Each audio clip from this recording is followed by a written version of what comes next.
जी मेरे साथ यहाँ पर एक कंप्यूटर साइंस की टीचर मौजूद है और काफ़ी सारा इन्होंने जो है ना पेपर्स वगैरह भी रखे हुए हैं, बच्चों को मार्क्स भी दिए हुए हैं 13, 14, 10। मैडम क्या कहेंगी आज के दिन के बारे में? आज के दिन के हवाले से ये है कि बच्चियाँ स्पेशली अपने पेरेंट्स को लेकर आ रही हैं, सबसे बड़ी बात तो ये है, ठीक है।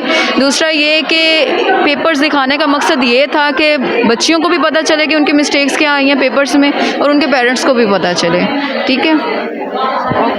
नाज़रीन मेरे साथ यहाँ पे एक बच्ची भी मौजूद हैं, उनसे भी हम थोड़ा सा पूछें क्योंकि बच्चे अक्सर वालिदैन को अपने स्कूल में लाने से बड़ा घबराते हैं, ख़ास तौर पे वो बच्चे जो ज़्यादा वीक्स होते हैं। बेटा कैसा लगता है जब आप वालिदैन को बुलाते हैं यहाँ पर और अपने टीचर से इंटरव्यू करवाते हैं, उनसे मुलाकात करवाते हैं, कैसा लगता है? इसका मकसद तो यही है कि हमारी जो खामियाँ हैं वो हमारे वालिदैन के सामने आती हैं तो हमें इम्प्रूवमेंट आती होती है, इसी वजह से ही। मतलब आपको थोड़ी सी घबराहट नहीं होती भी वालिदैन जाएंगे कोई मतलब हमारी वीकनेस है वो पता चलेगी, इस तरह की कोई बात नहीं? ये तो हमारी मेहनत पर डिपेंड करता है ना, अगर हमने मेहनत की होगी तो हमें कोई घबराहट नहीं होनी चाहिए।